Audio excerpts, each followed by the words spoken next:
And then let me share my screen.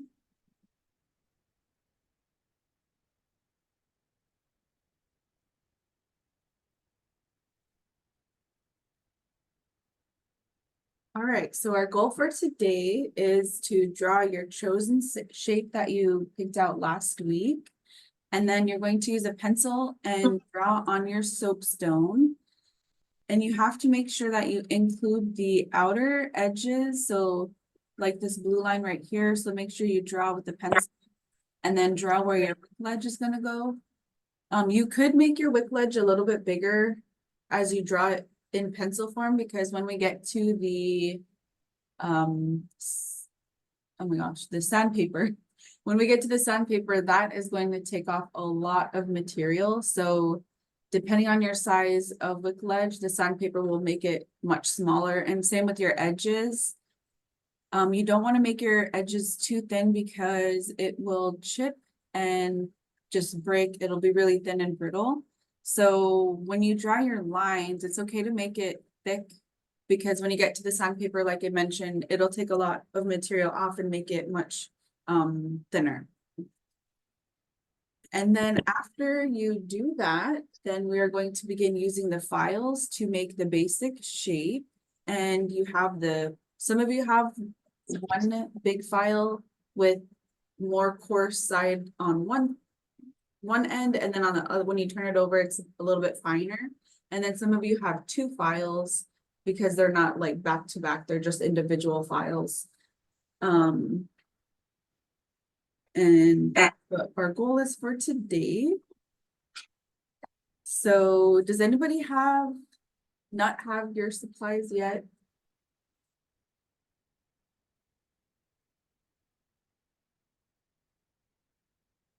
Okay, so it sounds like everybody has the supplies.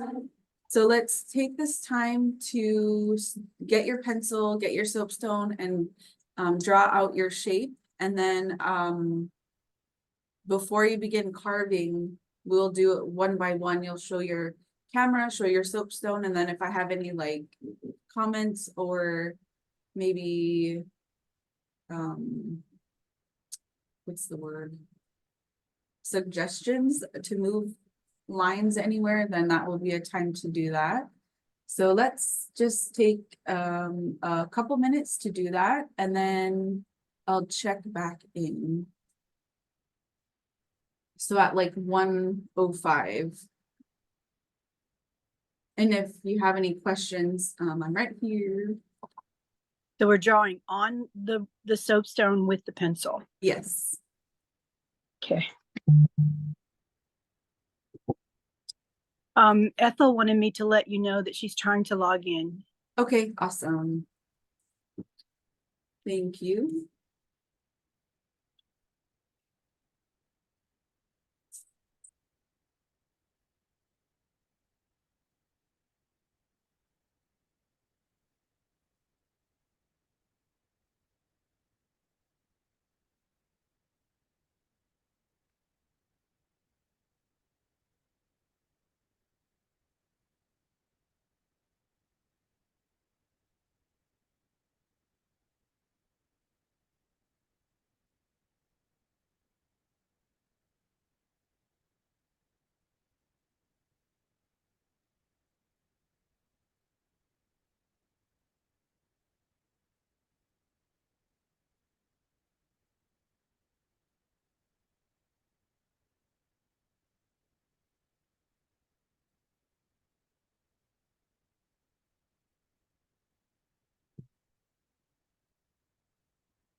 Hi, Ethel. Qulliq. Hello. Sorry I'm late. I was having login issues with my campus.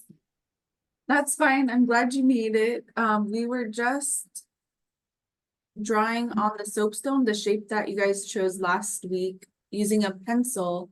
Draw your shape on the soapstone, and then make sure that you draw the edges, and then also the wick ledge where you want that to go. And I was mentioning that it's okay to make it a little bit thick because once we get to the sandpaper, it's going to take off a lot of material and it's going to make it like thinner and smaller. So it's okay to make these parts like thick.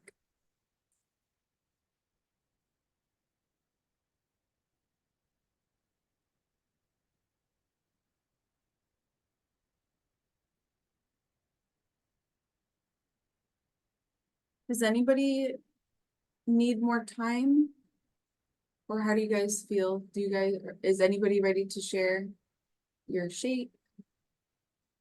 Would you go on a couple upper slides so we could see the one that has the ledges in them there?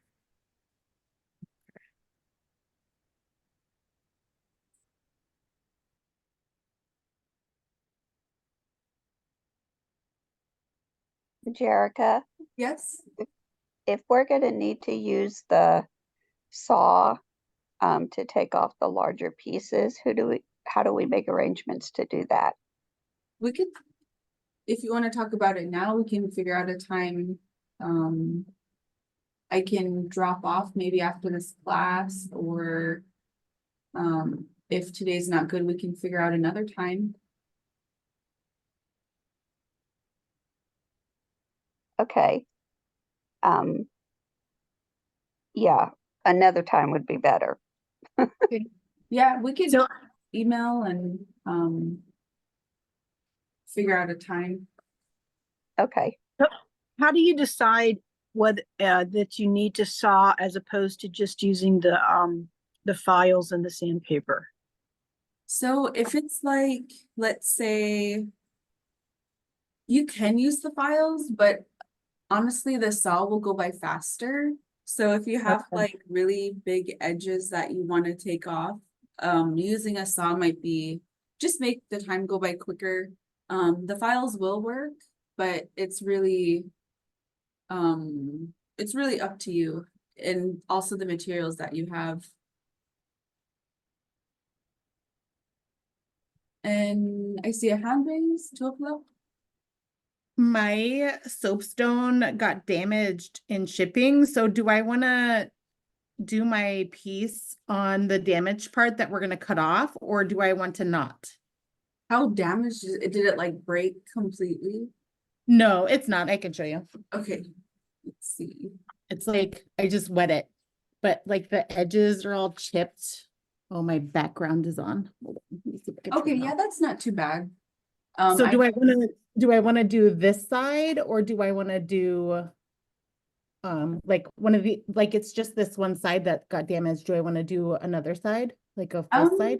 I would recommend you do the damaged side as the top, because once you lay it flat, the bottom part will be laying on the table.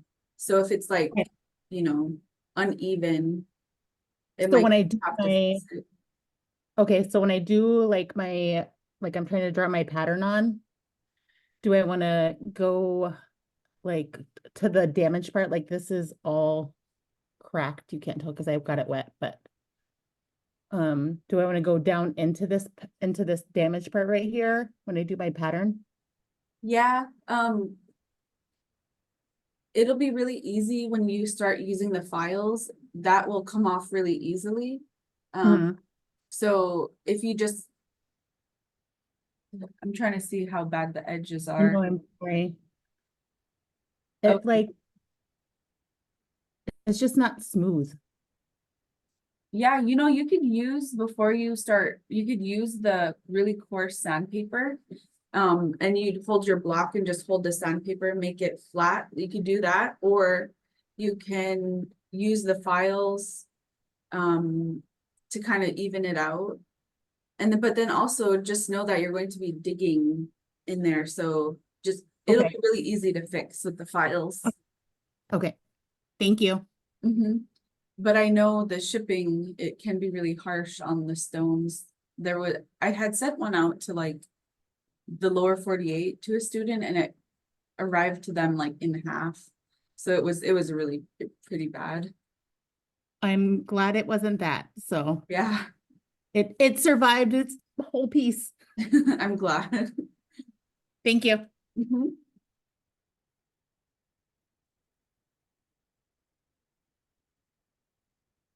All right, is anybody We ready? could share ours. Okay, yes. We're Aloha. aloha. We're calling in from Waikiki. You want to go first? Okay. I'll go ahead and go first on mine. I kind of texted Jerica and then started a little bit of mine. So here's the bottom, the sides. But I started shaving, and I know I wasn't supposed to after I texted Jerica. Juliana followed the directions and didn't start. But this is the top. So you could see there's this much space all the way around. Could you see it? Yeah, yeah, that looks Wet it. really nice. And then I started a little bit of the shavings just on the top, looks really cool. And on the bottom, I left untouched and big. Yeah, that looks really good. So it looks like you have your shape down and you just use the files, or did you use a saw? Just the very coarse file. And then what helps everyone is we just left ours in a bag with a big tray underneath our bag, and then that saved all the dust and contained everything. But I did have a question on the what do you call The wick ledge? the wick ledge? So if I do the wick ledge kind of in the center, would I be able to make like a dip to hold like the stick, or does it have to be all the way straight with no indent? You can make it indent, that would be really nice. I know in the past, in some of the old stories, they would have some kind of a place to lay the atkun on. That would be nice, yeah. That's my goal. And then I guess I'll wait for the next questions, but this is just what I think mine looks like. The first one on the with the yellow outline in the top left is what I was shooting for. Or maybe the bottom one, yeah. That one looks a little more. Yeah, that looks like you have really great progress, and I like that you kept the edges thick. Yeah. That when you get to the sanding part, you can always thin it out, but yeah, that looks really good. Okay, Awesome. Julian. Okay. This is mine. Oh shoot, you can't even see it, but I made a square and then I rounded the edges because I'm doing an oval one. So I just like marked the oval parts and my wicks in the middle. I don't know if you could see it. Yeah, I can see the carved edges. Yeah. Let's see. I would recommend to expand the oval a little bit more to the edge, just so that your Qulliq will be a little bit bigger. Okay. So it looks like you can make it almost like the whole size of the stone if you just make the edges. You won't even need to if you just use the file to smooth out the edges, and then that Okay. way you won't have to take off a lot of material, and your Qulliq will be like a little bit bigger. Cool. Okay. And then your wick ledge you could keep there, right there in the center. Okay. Awesome. I don't know if you can see this or not. Yeah, I'm really using the outside edge of the block as my boundary on the outside, and I'll just take off these little corners right here. And the inside looks like it's too small, but I know that when I start to sand it, I can make it bigger. So Yeah, definitely. That looks good. So, yeah, when you get to sanding, you can work on making the bowl bigger. You can slightly make it the thickness a little bit more to the edge because you will have to dig it with the file to get Okay. most of the majority of the material off. And then the sanding will smooth it and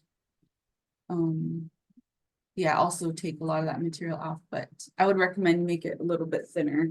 Not too Okay. much, but a little bit thinner. All right. Thanks. You're welcome. Awesome. I see. Yeah, I had emailed Jerica because my stone has like one of the corners is chipped off, or actually two of the corners. So I was kind of limited on it. And I was asking her about doing like a heart shaped so that I could go like around where the corners were. And she said that that was really cool. So that's what I've got there. I love that, you know, using what you have as ingenuity and kind of working with it.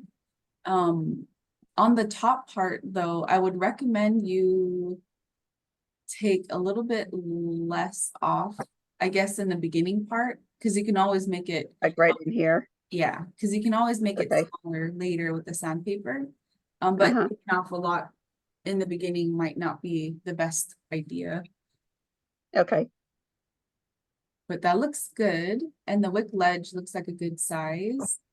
The only, let's see, when it comes to the bowl, wait, can you, hold on, wait, let me go back to.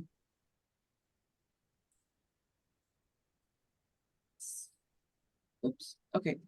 I just had to put yours in the spotlight so I could see yours. Oh, okay. Okay. That's fine.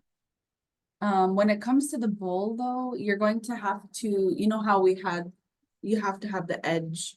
So here's your, oops, wait, this way. Your heart, the outer part, you're gonna have to Uh-huh. make an inner part. So you have to figure out where your bowl is gonna go. Okay. So now that I'm talking about it, I was kind of thinking that I would just go and slope in and not necessarily have a flat part, just kind of have the whole thing as the bowl. Like just slope it in from the edge and have it deeper in the center part. okay, so what do you think about, like, if you put, this is another option, if you put your wick ledge up just a bit, Okay. then your bowl is on the bottom part where, Okay. so that you have a nice area for the bowl. Because if right now it would be just a tiny bowl for your oil on the bottom part. I would recommend that, yeah, move your wick ledge up. And Okay. then put your bowl where the bottom part of the heart is. Okay. And then also the top part, just move it up so that Move it up some. could be bigger. Okay. I'll work on that. Give me just a sec. Okay, sounds good. Awesome. Who would like to go next?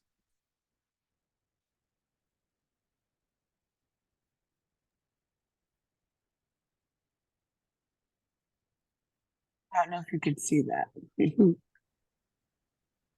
Let me see if I, oh, there we go. Yep, I can see it good. Awesome. Your stone has a cool inner design. It looks like it'll be really easy to, you don't need a saw. It'll be really easy to just use the files. And you're using most of the stone, so that's good. And then your wick ledge is nice and big. Yes, that looks good. Awesome. Who would like to go next?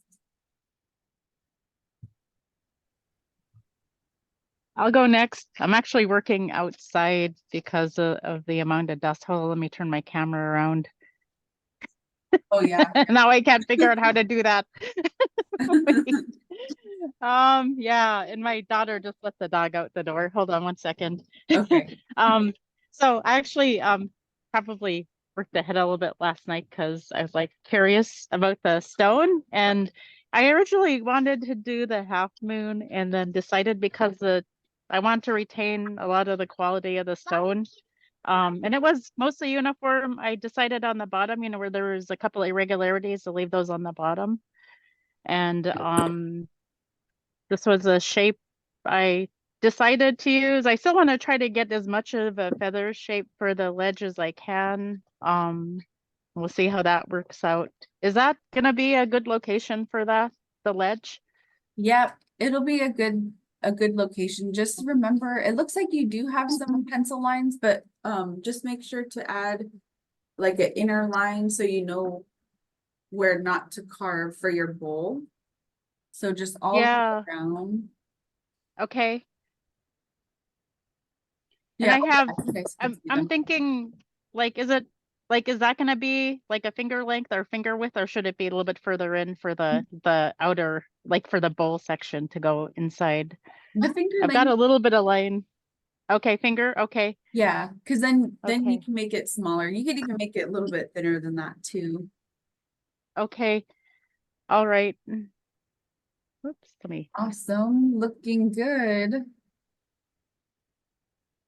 let me get out of here. How do I stop all this now? I'm using my phone, so I'm not used to using my phone for this. That's fine. Here's mine. Ugh, I gotta figure out how to turn off this background. Hold on. Feel like you can't see it. If you go to the video part and then choose your virtual background.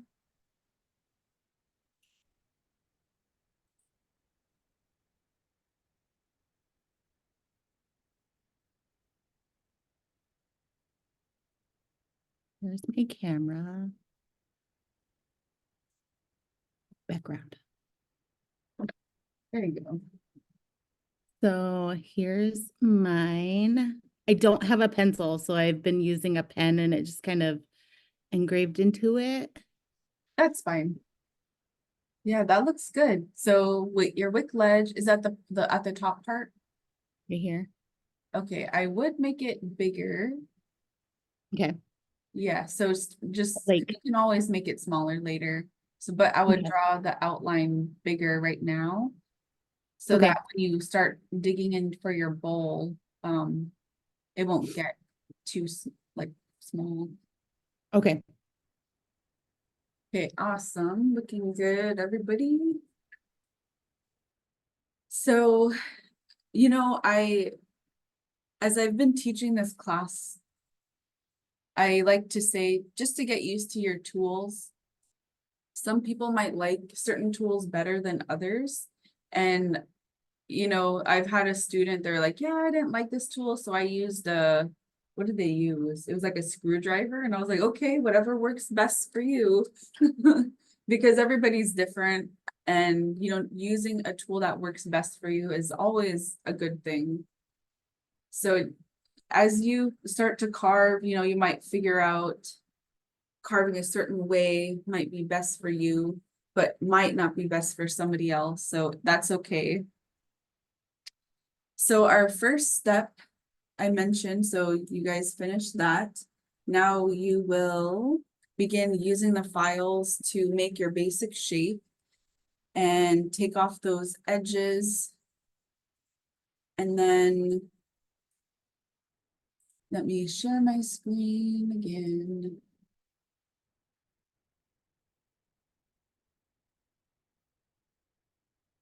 Okay, so kind of like on this picture, just getting this far is our goal for today.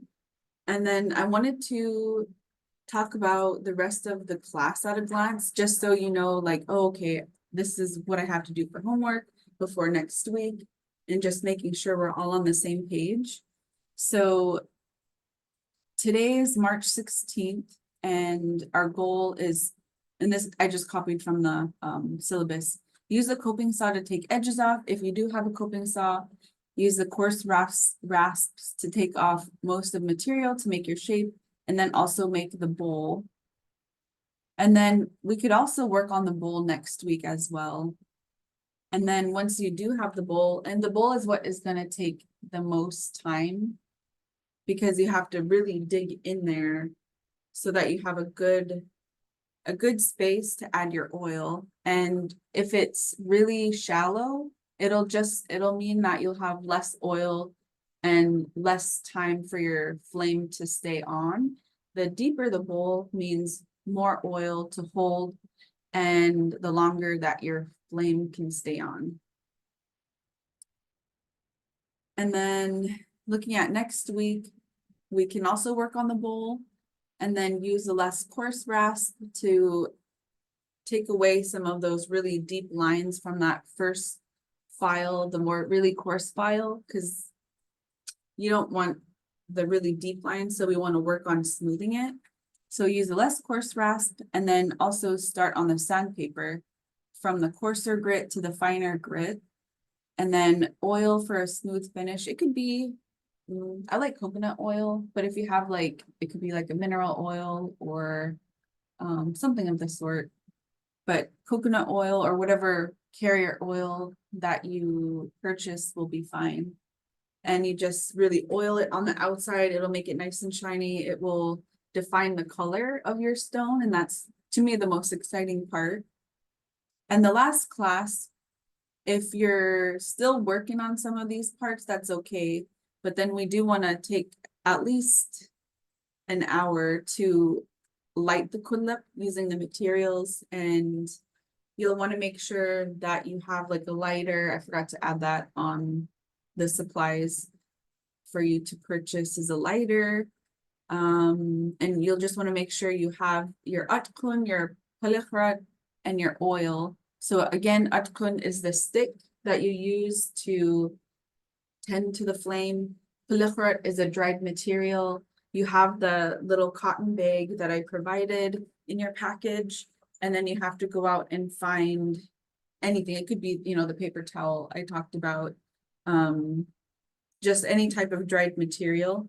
And then make sure you have a oil, which could be like coconut oil. It could be mistletoe, the rendered oil, if you have some. It could be really any type of oil. So whatever oil you have that's available, you can use. So just make sure you have those available. And then I have these highlighted in red on the side because you can take some time, today or throughout the week, whenever, to go and find those items that you need. So that's just the rest of the class at a glance. And you guys can go ahead and start carving while I just talk. I have some more stuff I want to talk about. And then I have like a video that I want to share. And so I'll just be talking, sharing stuff while you guys are carving. And I see a hand raise, Anne-Marie. Yeah, I just wanted to.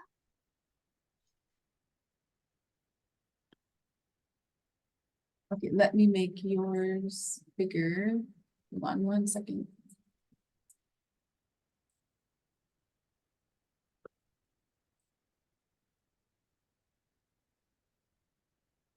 Wait, you want to put it up just a little bit and then come out? Yeah, like that. Okay. Okay, Okay, so yeah, I see that. I brought the top up Mhm. and then I moved the wick ledge up and I carved a ledge around there, and I brought it all the way up to the wick ledge, to the top of the wick ledge, so that it was like right on the side of the wick ledge, and the wick ledge would sit at the top of the bowl. That looks much better. Okay. Awesome. So you have a place for your oil and you're using more of the stone.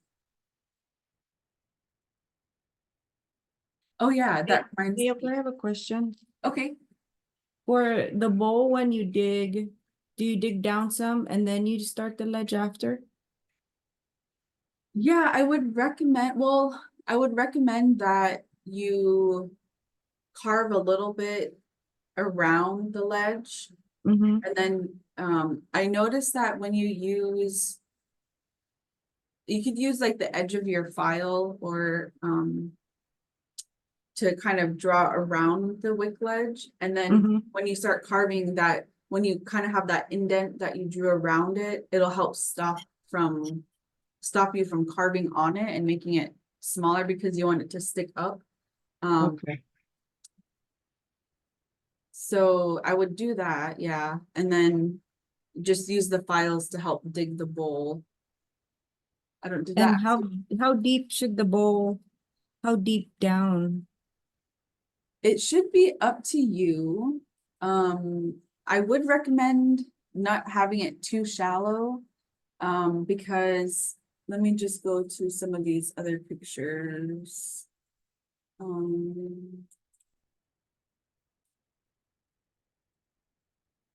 So here's some pictures. This one, you can kind of see how deep it is, but it holds a lot of oil. So this one can stay lit for a long time. This one, it can hold about a tablespoon or two of oil. And it's a small stone, so it can hold that much. The more shallow it is, the less oil and the more tending you'll have to do to it. But the deeper it is, the more oil it can hold and the longer it'll be able to stay on and kind of fuel itself. Okay. But let me just show some of these. These ones, you know, they definitely can hold quite a bit of oil.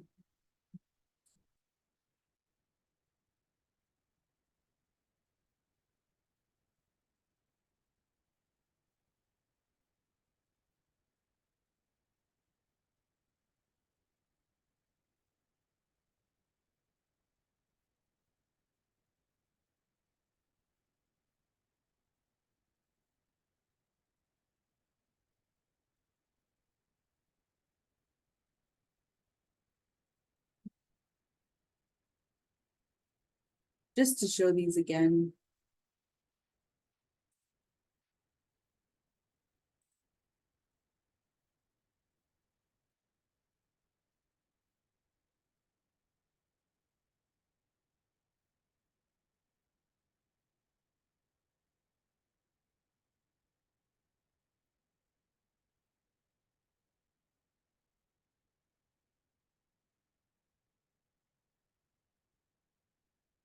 Okay, so thinking of like the shape, let me grab this book here real quick.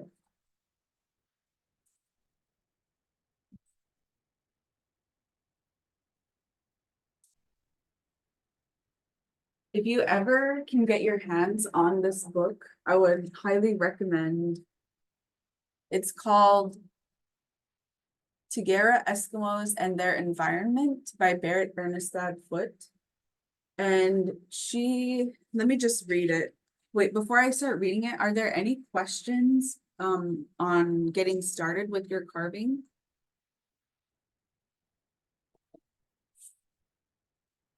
And if you do have any questions, you know, just you could write in the chat or just unmute yourself and then I'll pause and then answer your question. So whatever works for you is fine. So any questions? Okay, so you guys can go ahead and start carving. I would recommend you turn your camera on just so I could kind of see the progress. If everybody can turn your camera on, will I find the page?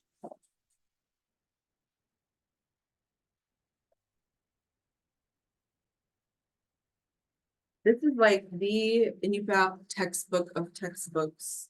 So like I said, if you ever get your hands on this book, it's definitely one to have in your personal library. And Is it available like on Amazon?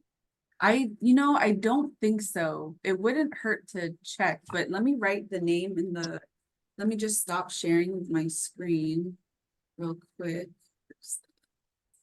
And then I'll write it in the chat. Does the chat show up on the recording?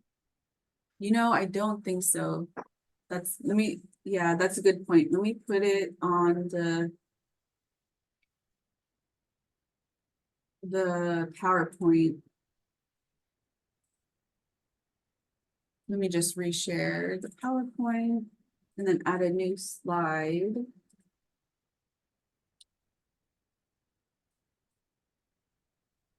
So I'll just write it right here. Wait, do it.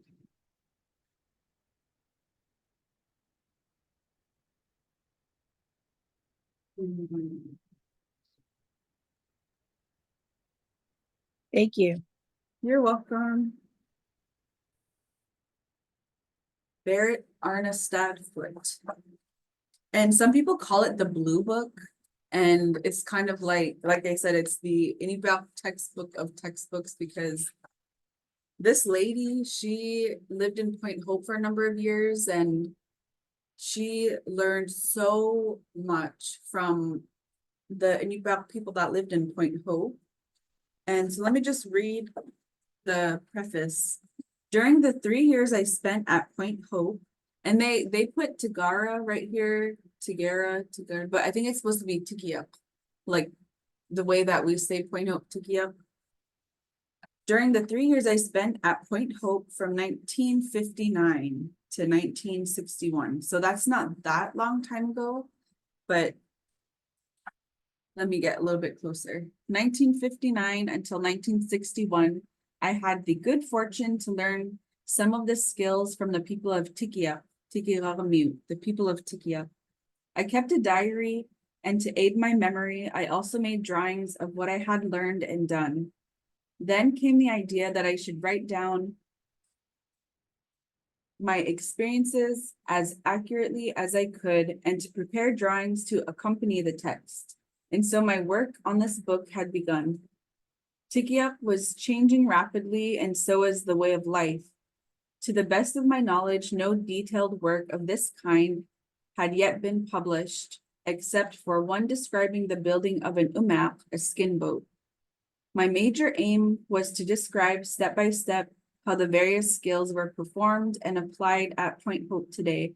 I soon found that some methods differed a little from village to village along the coast, even over the short distance from Tikiap to Kivalina. I must therefore emphasize that my work is concerned primarily with the Point Hope culture. When my husband started to talk to Jimmy Qulliq about the past, it occurred to me that I ought to try to relate today's way of life to its historic setting. I feel sure that more could have been achieved with more extensive research. Wherever I have referred to the literature, the references are from Point Hope. I have not made use of more general information since the skills may differ from place to place. In 1963, I spent the summer at Tikiap, and my informants went through the manuscript with me. I want to thank Tikiramute for their friendliness, hospitality, and helpfulness. I remember my Point Hope years as some of the most rewarding in my life. A special thanks go to Asachuk, Jimmy Qulliq, Bob Tuckfield, Christopher Tinguk, Antonio and Hilda Weber, Dinah and David Frankson, Ruben, Ruth, and Joe Tauxea, Patrick Atungana, George Omnick, Calvin Uktalik, John Tinguk, and Margaret Qulliq. Without their help, this book could not have been written. I also want to thank Alan Cook for tirelessly helping my interest for this work alive for all these years. My heartfelt thanks go to Elizabeth Seberg. Her competence, enthusiasm, and great interest gave me renewed energy for finishing work on the manuscript.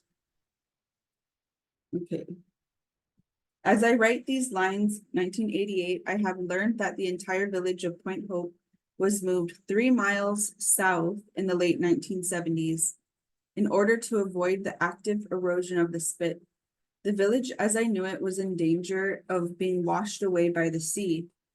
Point Hope is now a modern village with gravel streets and motor vehicles, a part of the North Slope Borough. I quote from an interview with the mayor of Point Hope, former mayor of the North Slope Borough, George Amalwak, which appeared in the Fairbanks News Miner on December 12, 1984. I like what is coming about, being able to flick on a light, warm houses, TV, phones. It's comfortable living, but a lot of times it conflicts with our subsistence lifestyle. It is amazing what progress is doing here. Sometimes it confuses us too. Progress has been so fast, we don't know which way to go at times. We want to hold on to our traditional ways, our culture, yet we are fast being overpowered. Work, money, education, I guess. That's today's main concern. And that was the quote. In gratitude of the people of Point Hope who let me share their daily life, I have written this book in the hope of preserving some of their culture as I experienced it in 1959 to 1961, a culture already then in rapid transition. So that was said by Barrett Ernestine Foote, and that was in the beginning of the book. And she, like I said, she spent so much time and effort with the people of Point Hope that she was able to document the hunting lifestyle, so subsistence, the fall time, the winter time, like what type of subsistence they do, the spring and on the summertime. And then she goes into the subsistence activities like the hunting, fishing, gathering, the methods, equipment, hunting, the implements, the hunting implements. Not only does she talk about that, but also like how to make them, which is to me the most interesting part. Fishing gear, skin treatment. So if you guys are into skinning and tanning or want to learn, she talks about that too. Preparation of ugruk skins, the bearded seal, boat skins, skins for boot soles, rope skins, cleaning and tanning, hair removal. So there's just so much knowledge. It's awesome. Preparation of caribou skins, ring seals. Jerica, where is she originally from? Let's see, it might be in the back. She's from Norway. She Wow. was born in 1931 in Oslo, Norway. And then, let's see.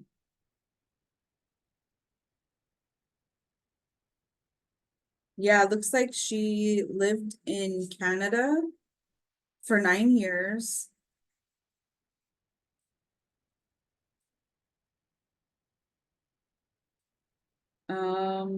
Yeah. So from Norway, but lived in Canada and then lived in Point Hope for a little while.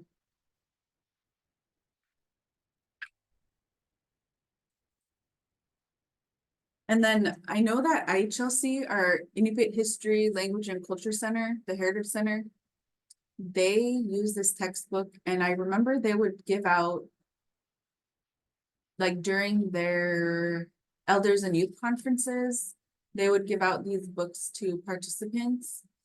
I don't know if they still have any more, but man, it would be really great to get more copies available. Let's see. What else? They even go over how to cut different animals. So like, let's say people or maybe a family were trying to relearn, like this would be a really great book to have to relearn those methods. She goes over even like sewing and how to make the patterns of fancy parkas, regular parkas. She was able to document how the people in Point Hope use hand measurements and using the different fingers to measure for different things. Man, let me just find it. Hold on. It's so awesome. All right.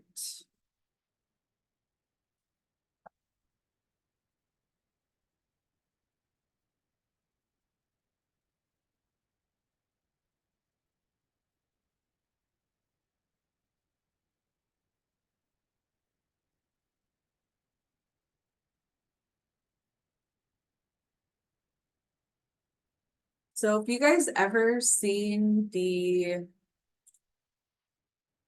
a boot sole before you crimp it, let me just draw on here. It's not gonna be like perfect, but when you cut out a sealskin, it kind of looks like this before you crimp it. And she talks about the measurements of this, and you use your whole hand to measure the top part right here.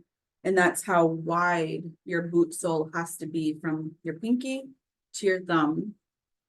And then you use your middle finger and your thumb from this distance to this distance is the curve of this part. Like you just hold it on your paper or whatever, however you're measuring it. And even to the measurements, let's see, they use so the fist, you hold it, and then you use like your thumb. I don't know. There's just like so many different measurements that they show using your like different parts to measure a length, how long something is supposed to be, and it's going to be like perfect size. So it's just so crazy, like perfect size for you. This is for making your own boots? It's also for other people too, but I know that your own measurements, like with using your on body part, you- is going to be perfect for you.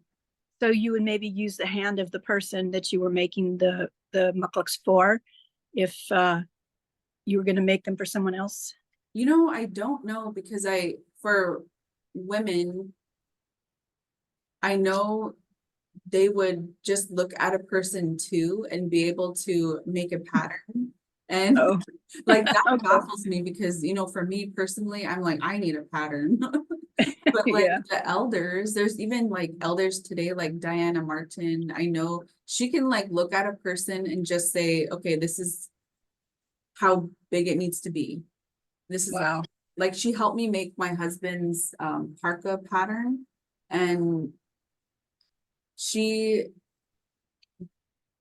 yeah, it's just unbelievable. Like she could just look at him and say, yeah, we just need to adjust it right here. And Wow. you know, things like that. That's amazing. Yeah, and then during one of the IHLC conferences, there was another elder, what was her name?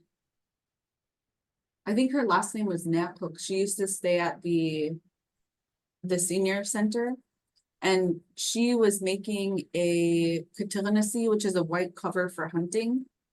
And she didn't need to like have the person there. She just knew what size what they look like. And so she Wow. was cutting out the pattern right there in front of everybody. Perfect pattern. I guess if you've made, quite a few, you kind of internalize and get a feel for, estimating. Yeah, most definitely. Years and years of practice. So, Jerica, how deep should the area behind the wick shelf or wick ledge, how deep should that be? It doesn't have to be as deep as the bowl. It just needs to be deep enough for the oil to fall back there and then drain back to the bowl. So it should kind of be at a slope. So it has to be higher than how deep your bowl is going to be. But I just want to say that the sides, let me just go back a couple slides up here. The sides right here are honestly for me, it was the hardest part to carve, because if you dig using just like an edge, it's going to be hard to smooth out. So you have to like make sure that it's not too skinny so that You have room to work. Yeah. Yeah. Okay.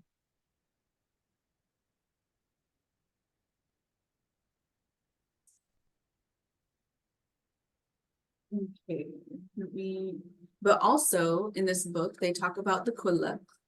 And let me just go to that page.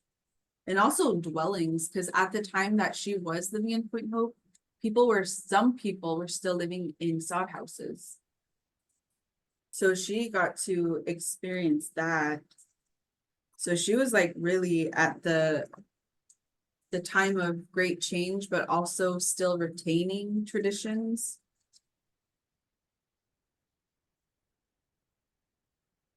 Let's see.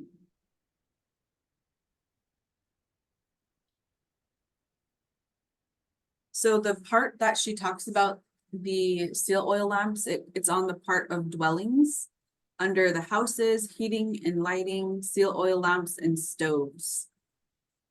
So let me just go to that page. Erica, Yep. I think these other sections where I'm gonna have to use the saw, but I'm just trying to like scrape out the shape or something. Okay, yeah. Yep, Is that looking okay? yep, that's looking good. Okay. Do you agree that I need to use the saw in those sections, or do you think I could file it? I think you can file it. But if you want to use the saw, that's okay. But it can be done with a file. Okay, I'll see what I can do. Okay. I also wanted to mention the bottom, you could keep it this is for everybody, you could keep it thick, but you can also kind of make it smaller on the bottom. Let me see if I have a picture somewhere. Yeah, I want to do that, but I can tell I'm probably going to have to use the saw to get, or this might take me until, next year. So do you mean like when you cut off the bottom, make it shorter? Yeah, No. Not so high up? no, wait, hold on, let No. me zoom in on this picture.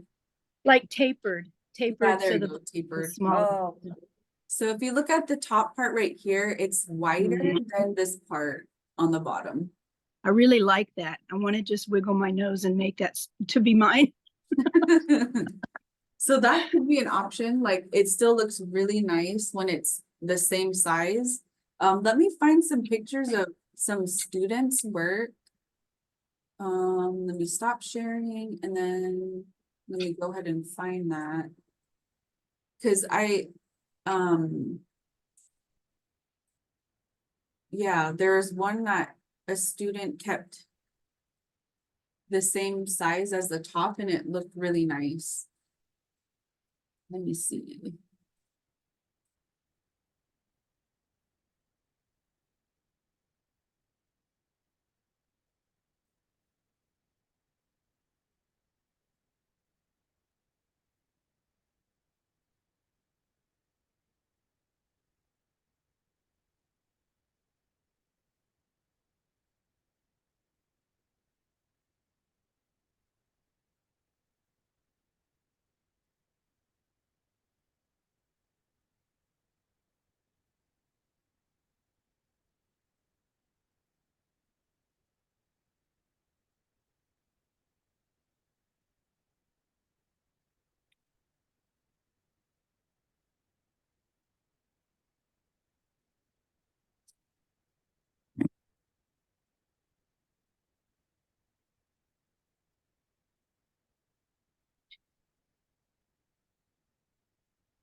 Okay, let's see. Let me share my screen. So here's one stone.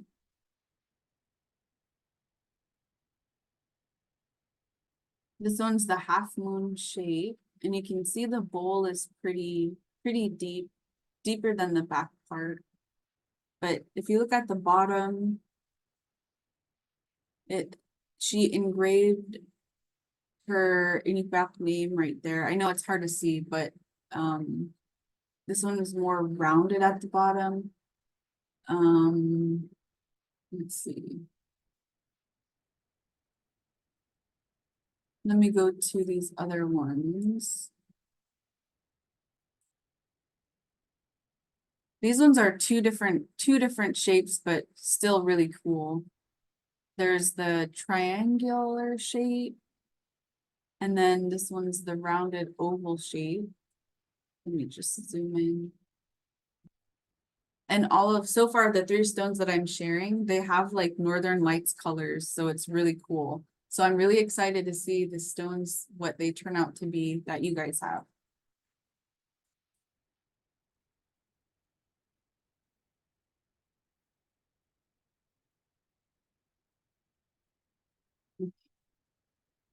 So are you saying that they might have color that it doesn't show right now? Yes. Once you Oh. oil it, even when you get it wet, you might see like with water, you'll Oh. see the color, but then once you oil it at the end, will show the color. And after it's like nice and smooth. Let me see.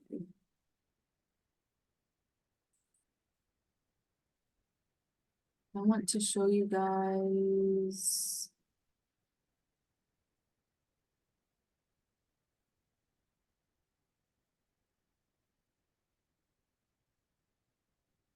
All of these ones, but let me see if the way that I share it will work, because there's like a, oops. Okay. Let me make it a little bit bigger.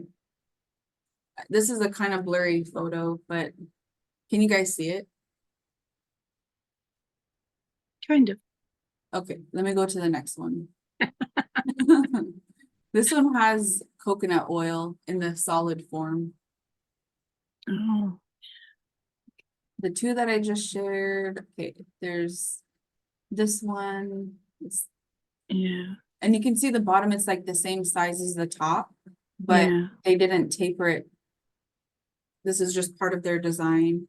And I've had some students, because the stones are so like tall, so thick, with some of the stones, some students sawed them in half so that they were able to make like 2. Because they're so tall. Here's one, and this one, they added a back to it so that they could add their atkon, their stick. Hmm. And this one's really small. But this one's also not tapered, and it still looks really nice.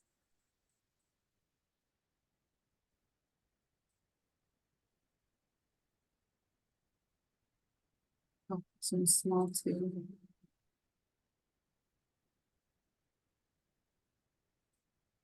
So tiny.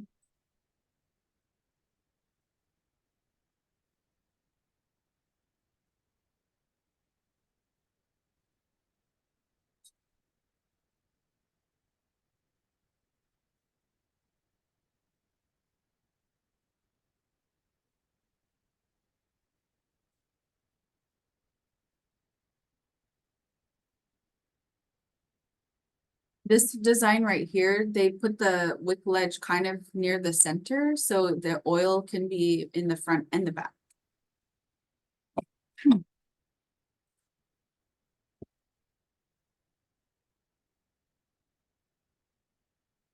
So I also wanted to mention that the curved part is normally the back.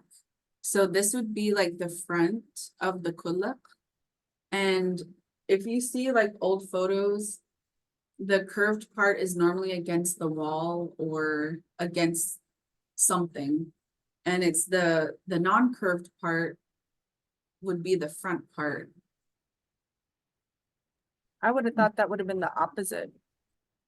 Yeah, right. But if you think about it, the flame would be closest away, like farthest away from the wall. 'Cause it- Right, that's you what I'm know, thinking. you don't want it to catch anything on fire or anything of the sort. This one's slightly tapered. Slightly.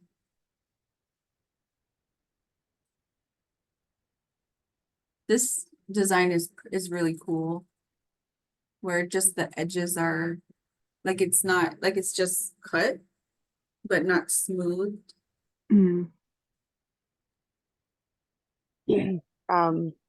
I just smoothed some of the top part. Does that look like it'll work where the wick ledge is? It's blurry. Oh, let me try this. Let's see. You might have to change your background. Okay, hold on.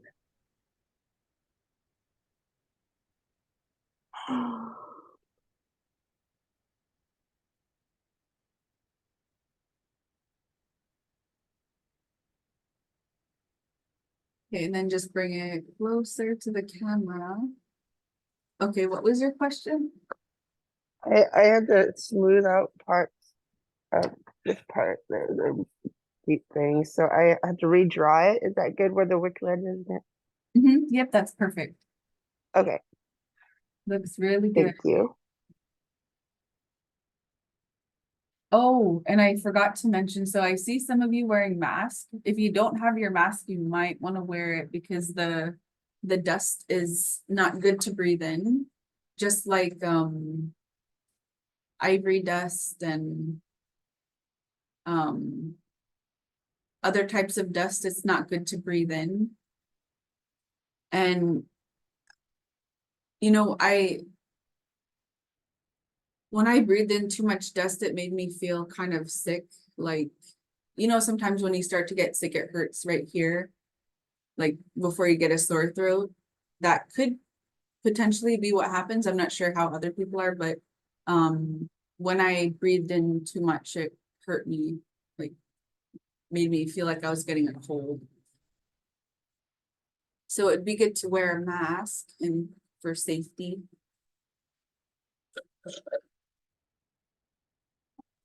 Masks just are not very friendly with glasses. Oh yeah. I think you could pinch the nose part to make it a little bit skinnier. See if that would We help. don't have ours, but we're outside. Hopefully Okay, that'll help all a right, little. yeah. Oh yeah, you guys would probably get a tan. A mask tan.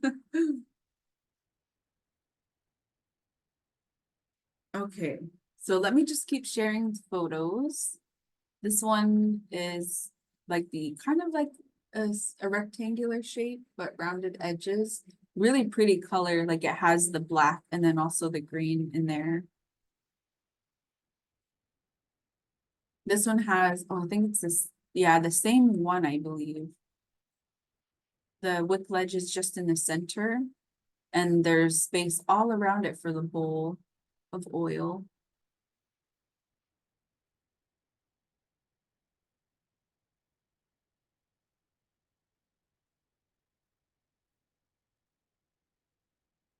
This one has a tiny bowl.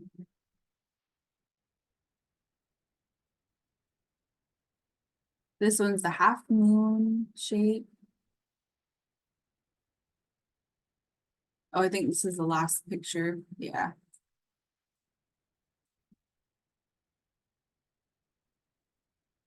So tapering it it's, you know, it's a option for you guys. If you want to taper it at the bottom or if you decide not to.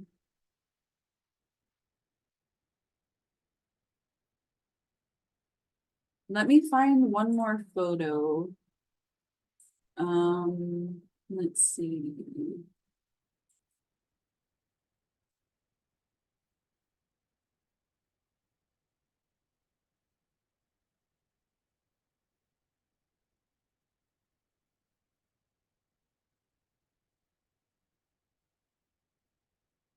My old coworker, Natasha Itta, made a very beautiful one. And hers is like, if those other ones look like the Northern Lights, hers was most definitely the Northern Lights. It's so beautiful. But let me see if I could find her picture. Let's see.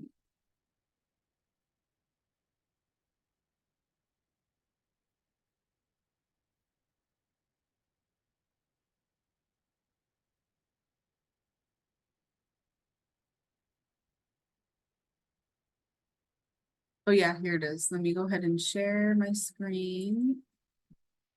This is like right after she oiled it, and it has like that Northern Light streak right through the whole thing.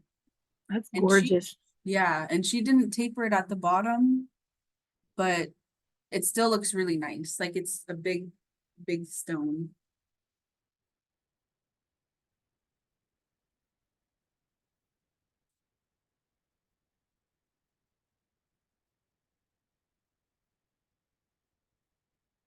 And then let me get those other photos.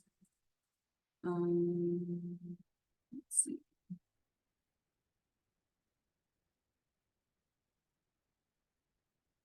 Where does this stone come from? The ones that I had ordered for the class, I got from an art supply place called Qulliq Art Supply, but unfortunately, when I tried to order some from there again, they discontinued it. So I'll have to find another place. So here's 3 stones right here. So this is Natasha on the right side with her stone. You can see it's really tall, so like the size that you guys have. And then there's these ones were a little bit bigger. These 2 stones were actually the same stone, and they took turns cutting it in half, so they were able to make 2 with 1 really big stone. But they decided to do different shapes. I know it's kind of hard to see. Let me see.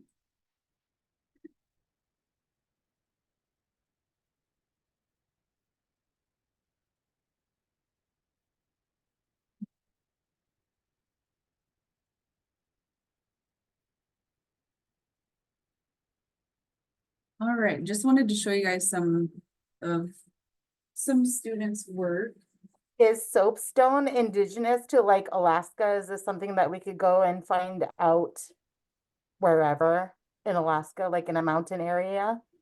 You know, I don't know where. I bet there has to be some, because it's all like in Canada.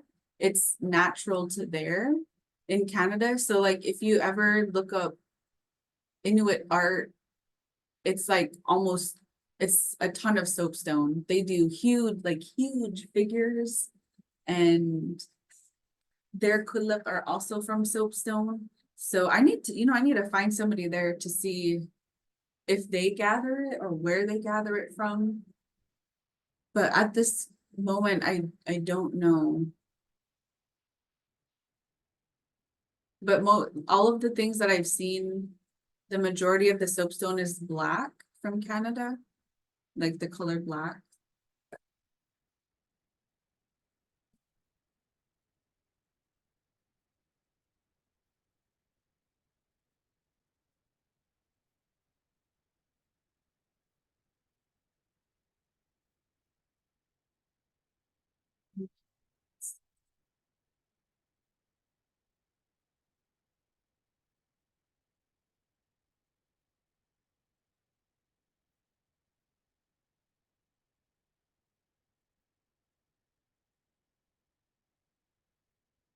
Okay, so I'm gonna finish reading from the blue book.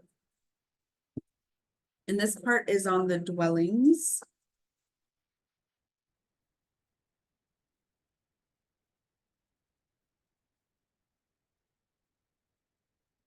And this is on the section on heating and lighting and seal oil lamps. In the small turf-covered houses of the past, also known as the sod houses, a lit seal oil lamp was sufficient to heat the living quarters. It also provided light and it was used for cooking. These lamps differed in size and shape.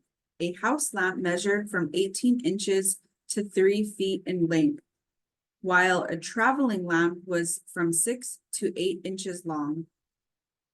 They were shallow dishes of stone or unfired clay, usually oval or roughly crescent shaped. The clay lamps, which have not been produced since the end of the 19th century, were made from clay mixed with seal blood, feathers, and a soft, easily crushed mineral known as Qulliq. Seal oil for immediate use in the lamps was stored in the house in wooden or clay containers. In winter, the frozen seal blubber was cut into chunks and put into the container where it was pounded to render the oil more quickly. The oil was usually poured into the lamp with a special scoop about the size of a cup.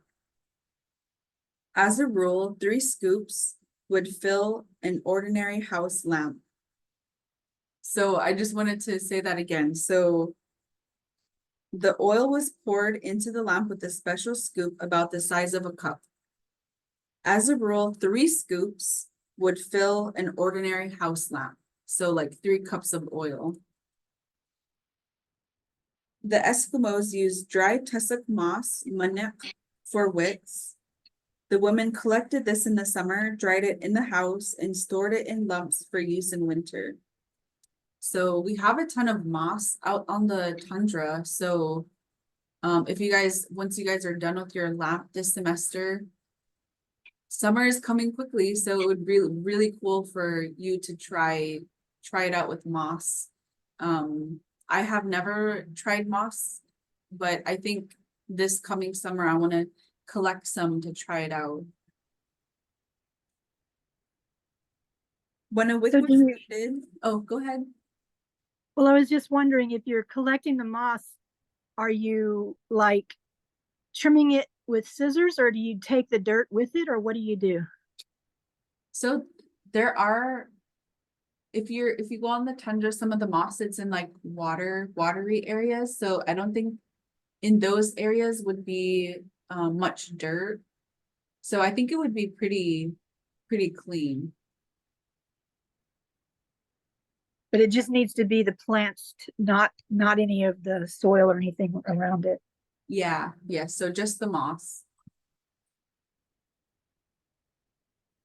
And then they would dry it out in the house and then, let's see, stored it in lumps. So, because you can, like if you see the moss, when you pull it out, it could like literally be a big clump, like a really big piece. So they come out like that.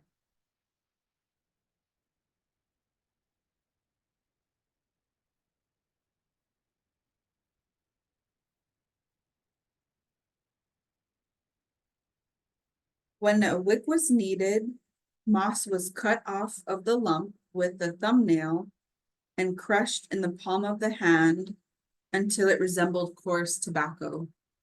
So after it's like completely crispy dry, they would just pull a piece off that they needed and then crumble it with their hands until it looked like tobacco. Alu, during the joint meeting with the school district in our college, she had big pieces of moss that she was pulling apart Oh, and wow. using. Cool. I've never seen the moss used before. So that's like one of my goals.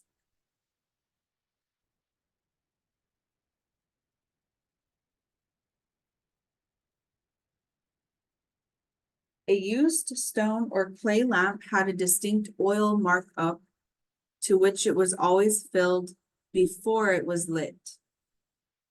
So that is also cool. You know, kind of like a measuring cup, how you can see how many cups of oil there is. She was saying that in the lamps, there is a mark so that you know how high to fill it. That it's so cool. And then before this mark or below this mark, the lamp was dark and oily. Above it was dry and lighter in color.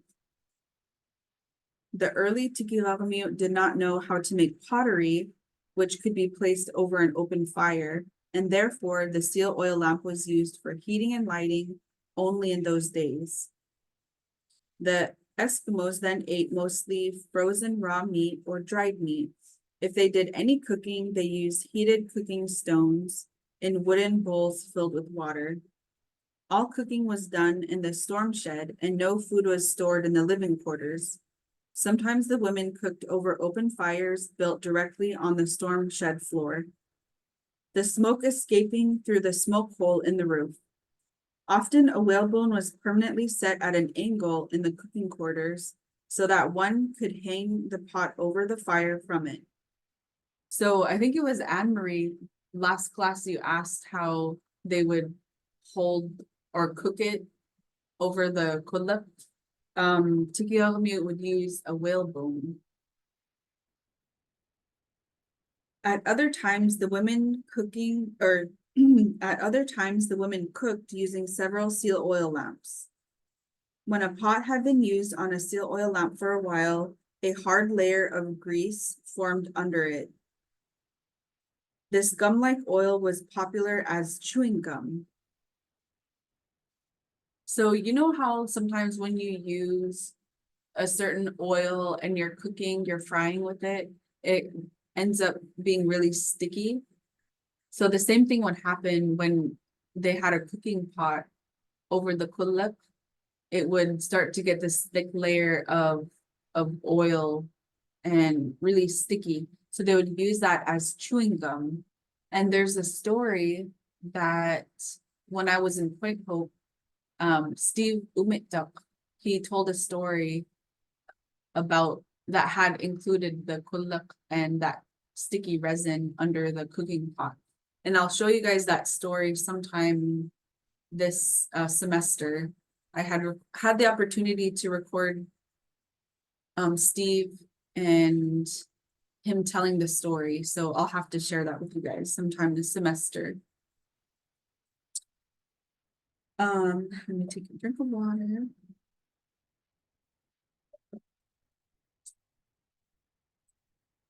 Okay. Nanny Timothy had an old lamp, concave and roughly oval with rounded edges. It was 54 centimeters long and 26.5 centimeters wide. Nanny demonstrated the use of this lamp. First, she filled the lamp to the oil line, about 14 ounces of oil. Then with the match, she lit a little black lump of wick remaining on the nearest edge of the lamp from the last time it had been used.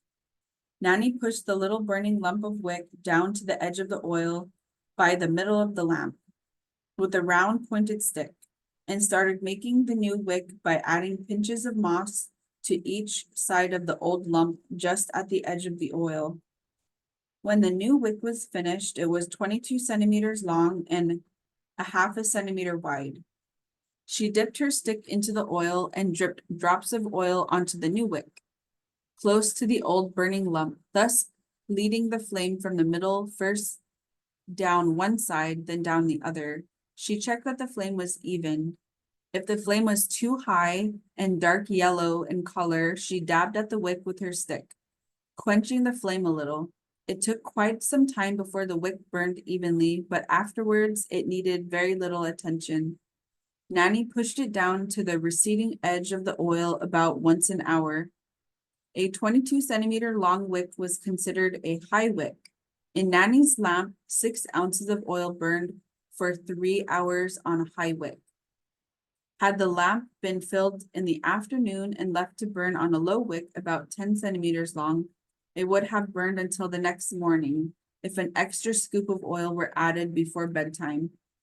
There is no smoke or smell from the lamp, just a pleasant scent of tundra from the wick. To extinguish the flame, Nanny simply gathered the wick with her stick. The little black lump of moss left would be used the next time the lamp was lit. Nanny took care not to let any of the burned wick get into the oil, which it would have polluted. The early cooking pots of Tikia were made from clay and duck down. Ptarmigan down was still better and was used if it could be obtained. The down was mixed with seal oil and kneaded into the clay. The pots broke easily since they were merely dried in the sun and not fired.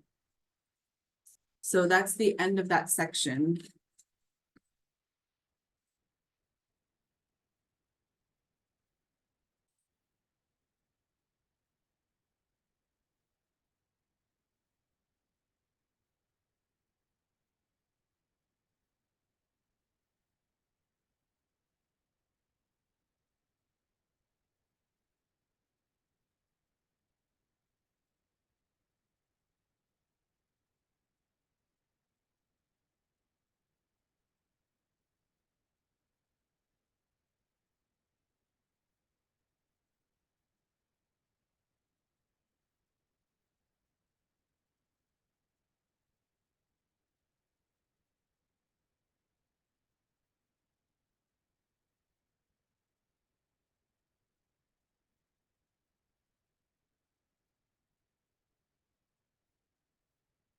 Okay, are there any questions? It looks like everybody's working nicely.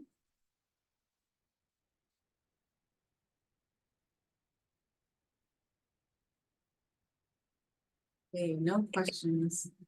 This is, you probably can't see it.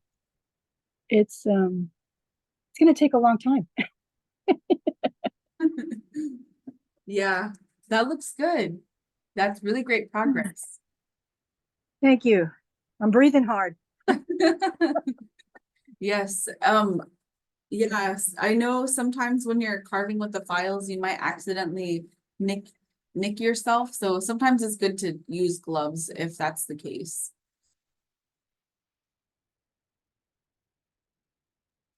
That's happened a couple times already. Yeah, so using gloves might help.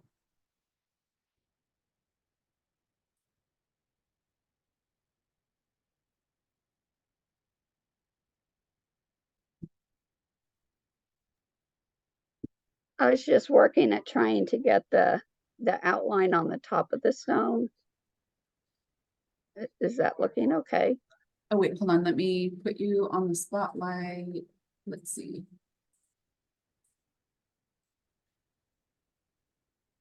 Yeah, that's looking good. Yeah, so it looks like you were working on my screen on the left side. On the top part, I can see. Yeah, Yeah, yeah. I was trying to do that.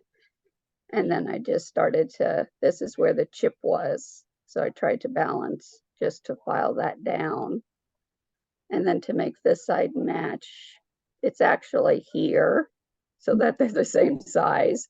My file slipped a couple times. yeah, And that's then nice. take the corners off like that. So it'll be about like that. Yes, that looks nice. Okay. Awesome. Thanks for sharing.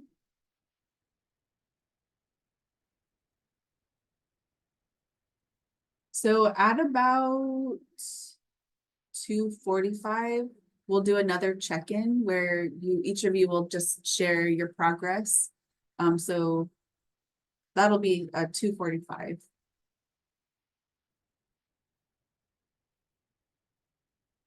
Let's see. I will go to the PowerPoint and I'm just gonna talk about some stuff. Let me share my screen. And again, if you have any questions, just let me know. Where's-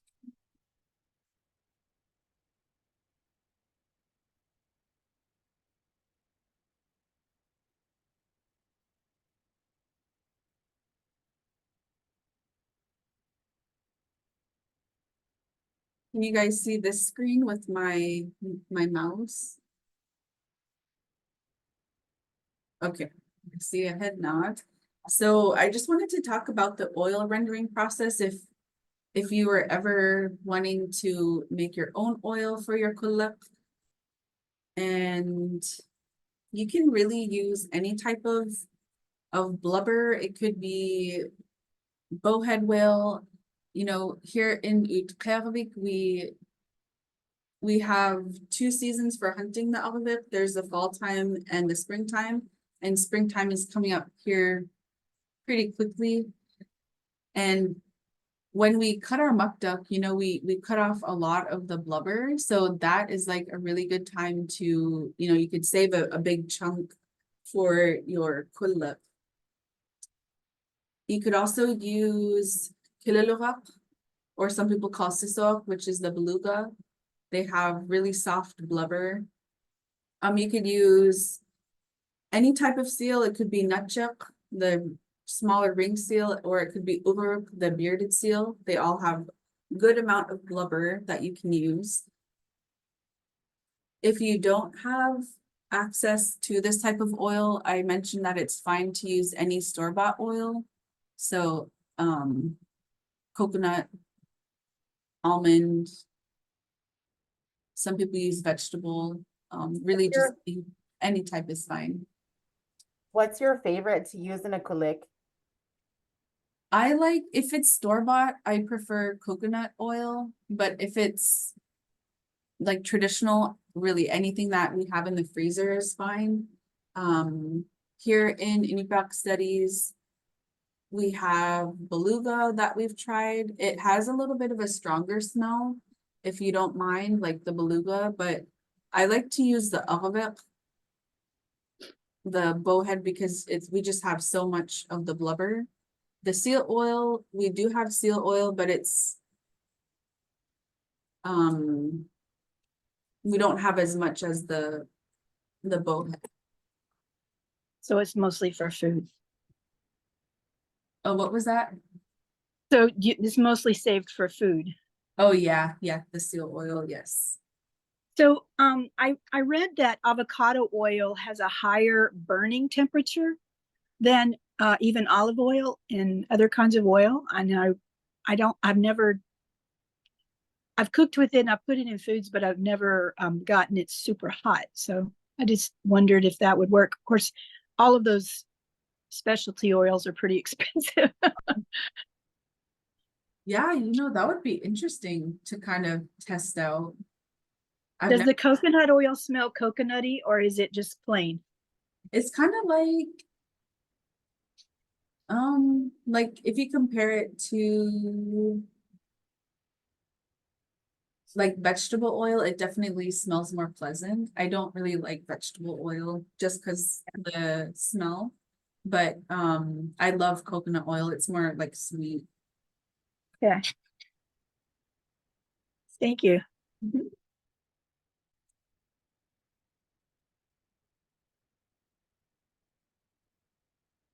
I feel like digging out this hole is gonna take forever. Yes. Don't worry. Kimberly, I ordered coconut oil. So we'll see what that turns out like. Yeah, I think you'll really like that. But yes, the bowl, like I said, it's gonna take the longest time to dig the bowl out, but don't feel like you have to dig it out by today because we still have the next, wait, I think it was the next 2 weeks. We have two more. Yeah, so we have next week's class as well. And if your hands get tired today, you know, you can work on it on your own. So anything that you don't finish like by today, you could do on your own time. But definitely rest your hands, stretch them out. It does take a toll on your hands.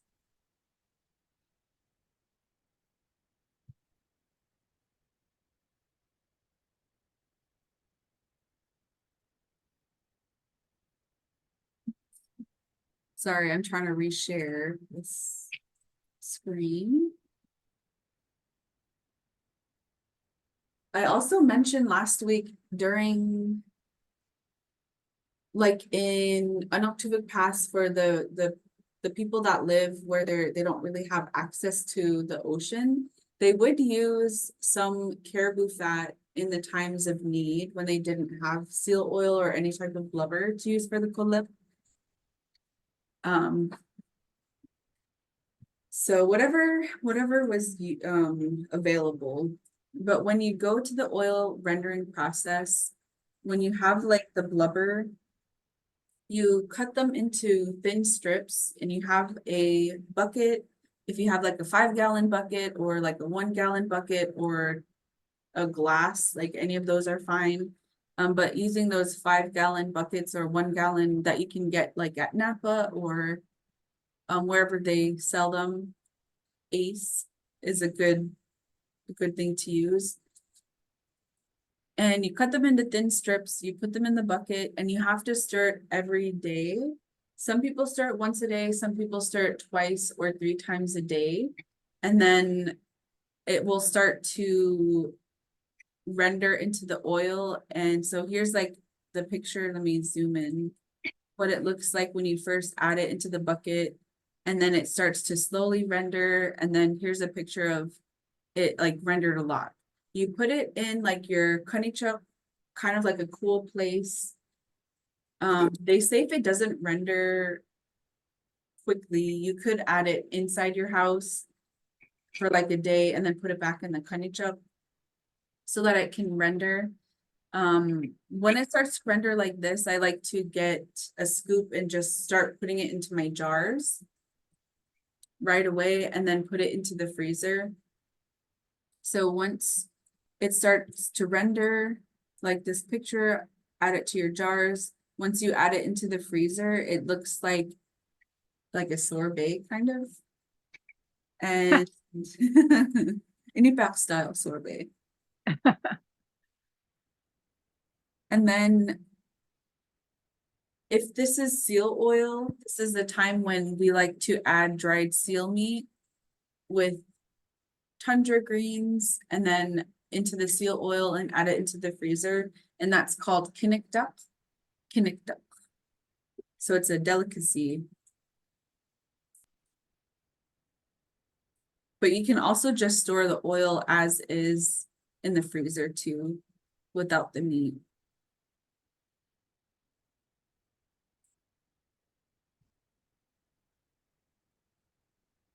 So atkun, I talked about the atkun.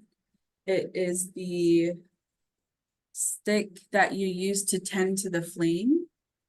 And Justina, you mentioned you wanted to build some kind of platform or add like an indent on yours. And on the old Qulliqs, a platform was built in the back edge of the lamp to hold the wick adjuster tools, aka the tenders, the atkun. So I don't know, I haven't found a good picture with that, but it would be really cool to see how the old ones had the platform built. They are made out of wood or antler. I've seen some made out of like leftover soapstone. So they're like just soapstone sticks. In order to have an even flame, adjusting the wick with the atkun consistently was necessary. So you have your atkun with you, with your Qulliq at all times, and you use it to move the flame. If your flame is uneven, like let's say taller on one end and shorter on the other, then you use your atkun to kind of like make the wick, you move the wick around and make sure it's an even flame. If your flame is too high, you can use your atkun to move your wick down more into the oil so that your flame gets smaller. If your flame is too small, you can use your atkun to move the wick up and it'll make your flame really big. But you don't want it too big. The flame burned clean and steady, tended properly. Oh, go ahead. I'm sorry. Oh, you're good. I was gifted this antler for my Utkin. Awesome. And do I need to like prep it in any way, cut it down, or If you wanted to, you see that long one on the bottom, the third one, yeah. If you cut that off, that's like perfect size. But if you want to Okay. keep the whole thing, because it looks kind of cool, you know, you could keep it like that too. okay? Thank you. But yeah, but you don't have to prep it in any way. It's good as is. But I was driving on the ice road and some people who have hunted to do, some people leave the heads out there and I saw quite a bit of the antlers. So if you're in Qulliq Carving, the ice road, you could gather some of the heads.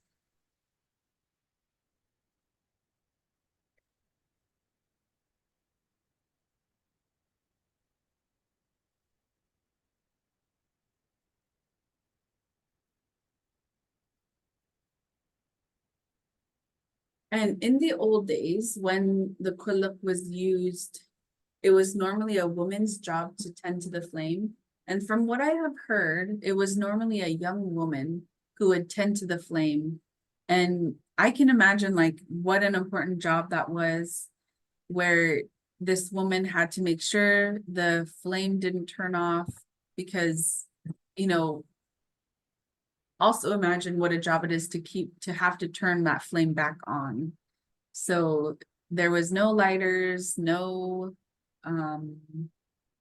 matches, no easy tool like that to have to turn a flame on.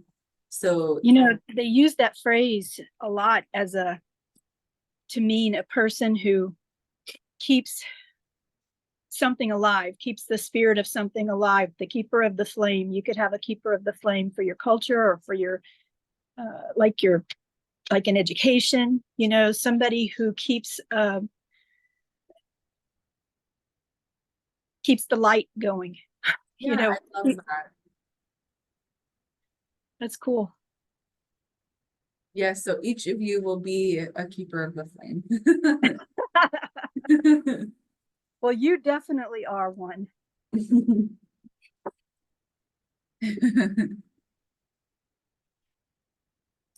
And Anne-Marie, on this picture, I tried to carve a tutu in the antler. So I mean, if you wanted to do that, you know, you could. On the natural like curve, I tried to carve something on there. Oh, you're on mute. What'd you use to carve it with? I just use the files, like, so here's the natural antler, and then I just use the file to make a line on both ends, and then just kind of took the top layer off with the file. Uh-huh. And I think I just used a pencil to draw the eye and the nose. Cool. Okay.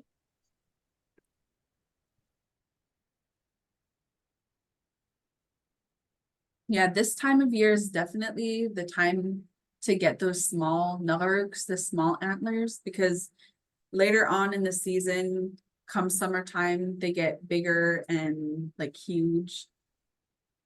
So you don't want a too big of an antler because if it's so big, you know, tending to the tiny Qulliq. So this time of year, they're small.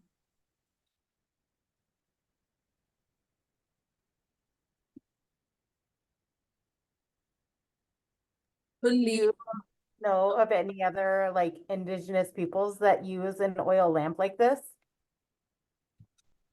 I know there's in southern Alaska, I know Aleut isn't the right term. Sopep. They also, and they're also they're like revitalizing their traditions. I think the style of the Qulliq is a little bit different, but it's like the same method, same like everything. For other cultures, you know, I'm unaware. Well, so was even in places where they had ample supply of wood, they still used oil lamps?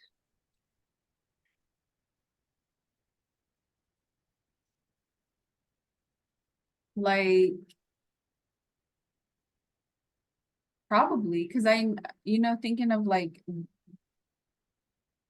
burning wood.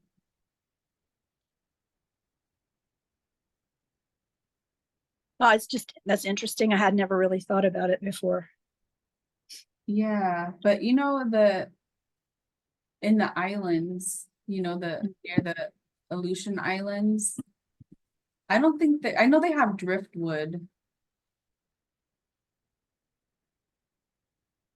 But I'm not sure. I've never personally been there, so I can't really speak for like what type of, if they have trees or Uh-huh. but I know they would definitely have driftwood.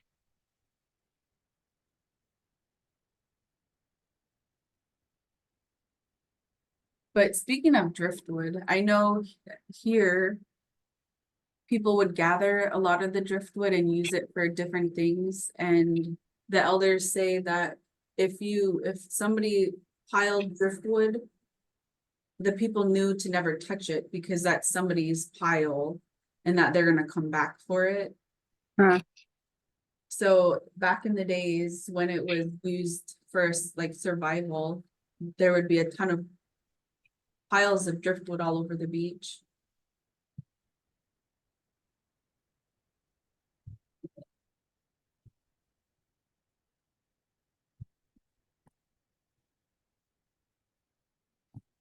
And it would be very disrespectful to take somebody's pile of their hard work of gathering.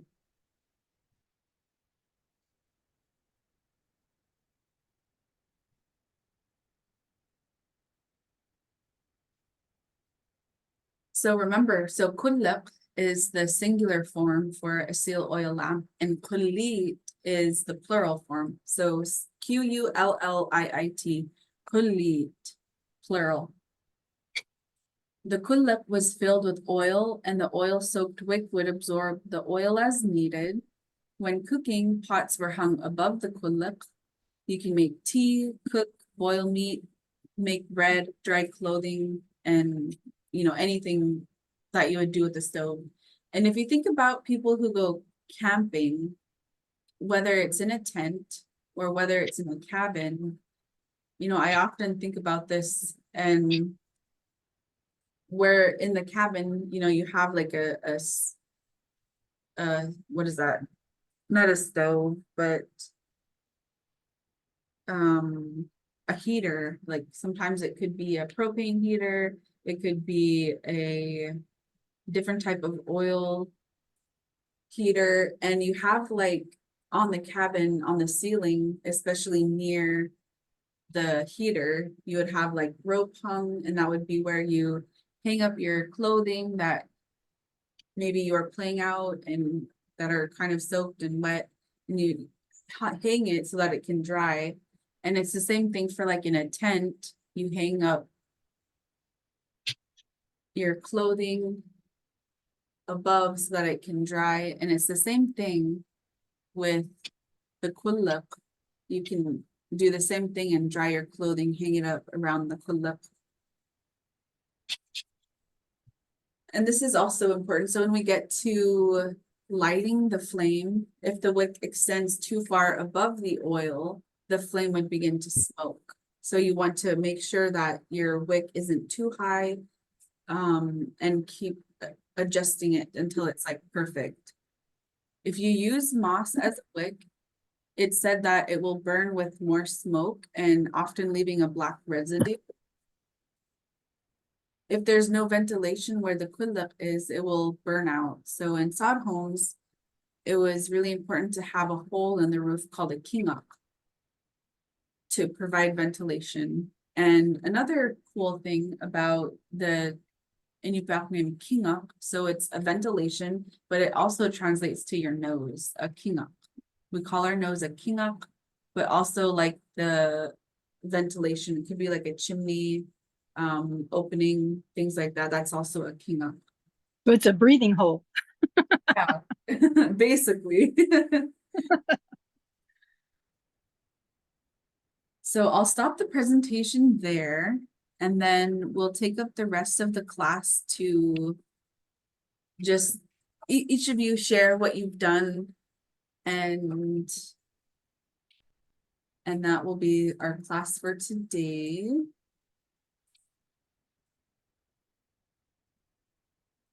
So let me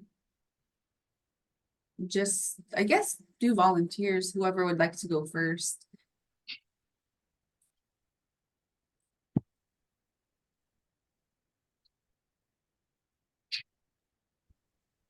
Here's mine. I shaped it.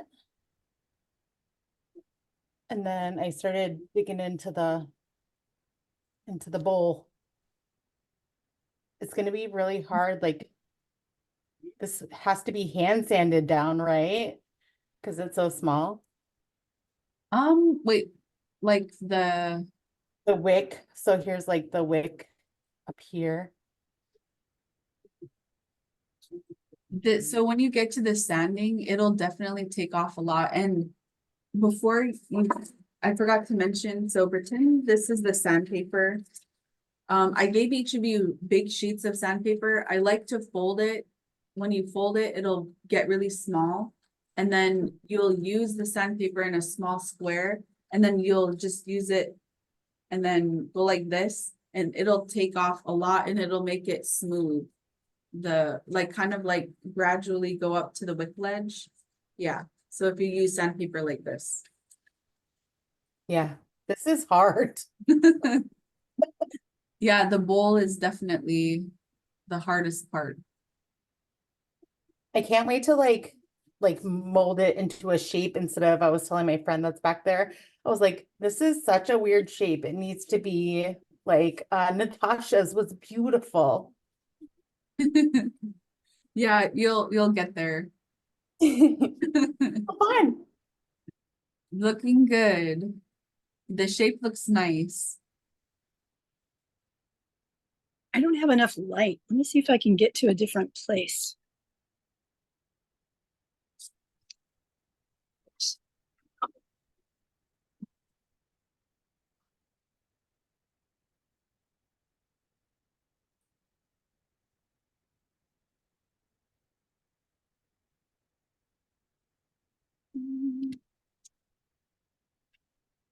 What am I doing? Okay, this is where I am so far. I'm kind of working in the same shape that Ethel is. Awesome. And not very deep yet, so I have a lot more scraping to do. Yeah, that's looking really good. You have your shape and you have where your wick ledge is, so you could really see the defined shape. And I'm going to try to find a little tiny file that's round that I can do around the wick ledge on the edges, you know, around from the back, because I know you said that's the hard part. Yeah. Just like the same thing with the sandpaper, if you don't have a file, you can you see me? Okay. Let's see. Okay. If you have like a small piece, if you cut, don't use scissors. When you get to the sandpaper, you just fold it and then it'll break off into small pieces, like once you fold it. Because if you use scissors, you'll ruin the scissors, but just get a small piece of the sandpaper, and then you could even stick it in there and just, you know, go back and forth like this, and even on the sides, and it'll take off a good amount of the stone. I'm not seeing you. I'm just seeing myself. Oh, okay. Let's see. Let me remove spotlight. Okay, can you see me? Yeah. Yes. Yes. Okay. So a tiny piece of sandpaper like this. Yes. Okay. So you think that would work around the edges Yeah. pretty well? Okay. So if you go like one way, it'll take off the back part, flip it, and it'll take off the front part. And then even on the sides. I really wanted to make the bottom more tapered, but I don't know if I can file that long. So I might see if I can get that saw I just don't know if I can give that much filing. Okay, I can, Let's see. for both you and Anne Marie, I can have a saw inter-office, both of you. Oh, that would be awesome. Yes. Okay, Thank you. you're welcome. Absolutely. And like I said, since I know I'm gonna have to saw the edges on the outside, I was just working at getting this shape defined so that I knew what I was working with. And then I can go in and drop the pool with the wick ledge. Yes, that's looking good. Once you get the saw, and you can take those edges off. I think that'll make you feel better. I think so too. It's looking good. I can definitely see the heart shape.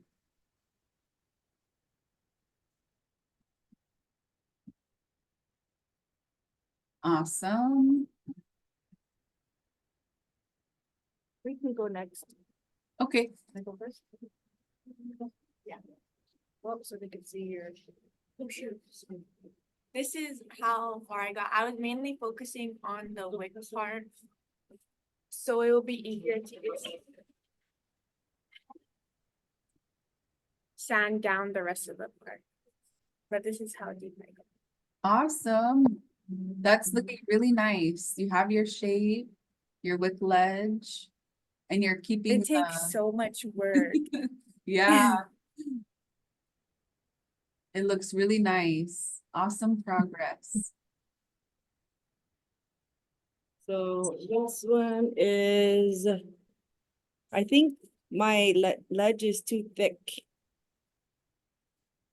Yeah, you can start, if you brought your sandpaper, or when you get home, you can use the sandpaper and just like the small piece that I was talking about.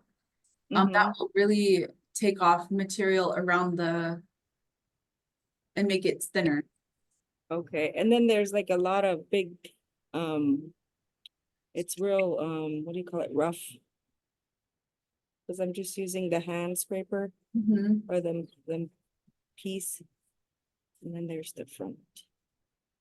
Awesome. It looks good too. I would recommend, so when you get when you get your sandpaper, make a small piece like this, and then use it on the inside, and then use it to, how do I say? Can you point to the inside? This piece, Yeah, right there, yes. the ripples. Use this on the inside, Okay, and it'll make it smooth and make it like a transition from the bowl to the wick ledge. okay. And it's still pretty square on the bottom. I might do something after to it. And then if I was gonna hold something for the atkun, is it the atkun? Would that be in the back side right here? I would do like a dip? Or in here on the ledge? On the outside. Outside, okay. Got it. Looking really good.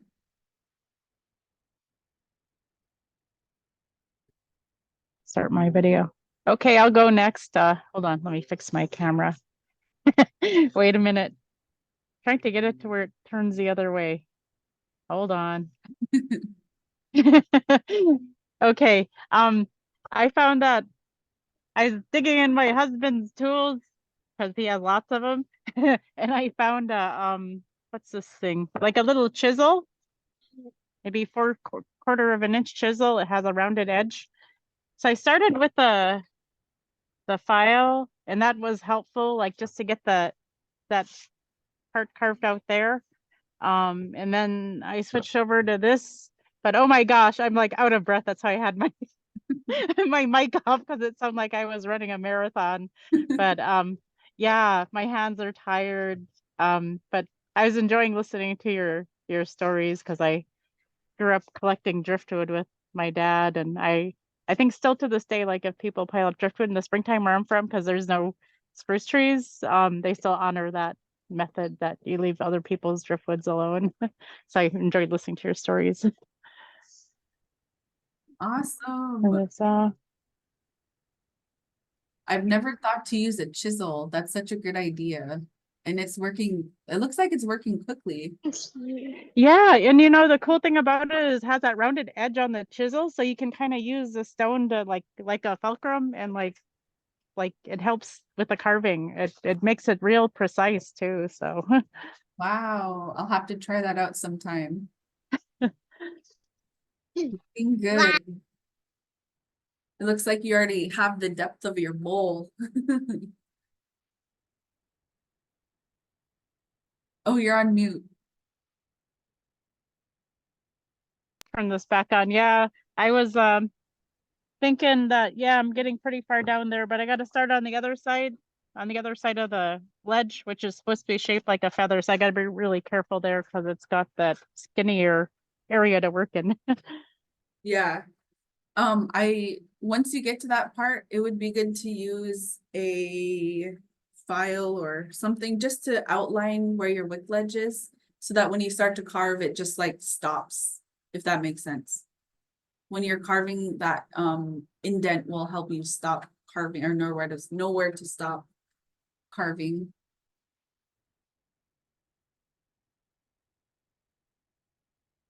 Awesome.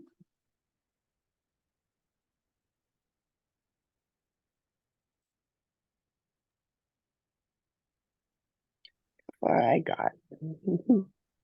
Awesome. That's looking good. And I kept seeing you use a vacuum. That's so smart too. To have a vacuum on hand. Awesome. Everybody has great progress and working hard. So don't forget that for next week,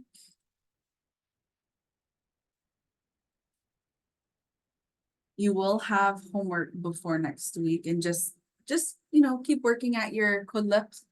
And next week we will start to use the less coarse rasp or the file, and then begin to use the sandpaper. So next week will be our last week before we begin lighting. So make sure you keep working on your Qulliq before next week. And if you have any questions, feel free to email me or message me, whatever's easiest for you.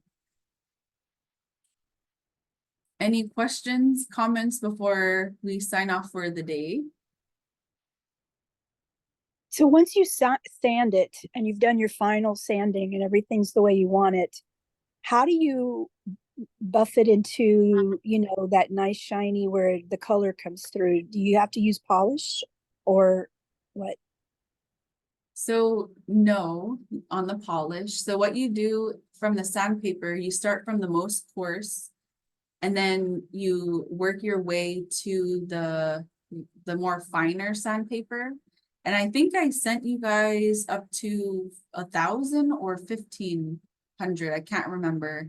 But then once you get to the 1,500, you'll spend on each sandpaper, you'll spend at least a few minutes on each sandpaper, and you just kind of gradually take off all of those fine lines. And then once you reach the 1,500 sandpaper, after you're done, then you'll use your oil and it'll give it that really nice shine, if that makes sense. Okay, thanks.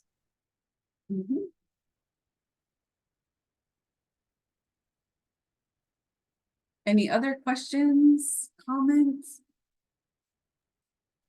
Yesterday, I went to the Arctic Winter Games with my mom to the fashion show.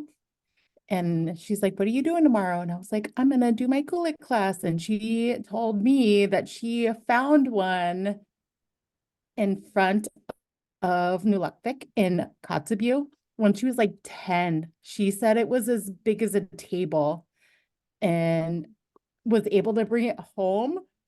And my Anna took it and put it away. And I was like, where is it? She said somebody stole it. I was like, what? No. She found it like beachcombing or? Yeah. So Nulukvik is like oceanfront hotel. And so yeah, it was a beachfront. It was a beach find. I was like, that's so cool. And I'm so sad we don't have it anymore. That is really sad that somebody just stole it, because that man, imagine all of the revitalization that could be done just by looking at it, you know? Ah, She was like, it was so beautiful. man, I'm glad she has that memory though. Yeah. I'm just like, I just want it in my living room. Like they stole it out of her house? Yeah, so she was like I said, she was like 10 or 11. She gave it to her mom and my Anna put it away. And I think she said one of her uncles, because my Anna only has brothers. And so she's like, I think one of my uncles stole it and sold it. It's like, damn Oh, it. wow. So sorry. But yeah, that was really fun to hear. Like my mom has found one of these Qulliqs on the beach from our ancestors. It's so fun. Yeah, that's so awesome, but too bad at the same time. You should have her draw it like what it looked like based on her memories. That would be cool to recreate. That's a good idea. Yeah. And even like think about that. Yeah. It would be really fun. But like soapstone isn't natural to like the Northwest or Arctic. So like those were carved out of like rock, big ass rocks. And the work that they had to put in to make that is amazing. Yeah, just yeah. It would be awesome to be able to see those type of stones like in person. Thanks for sharing. That's awesome though. Any other questions, comments?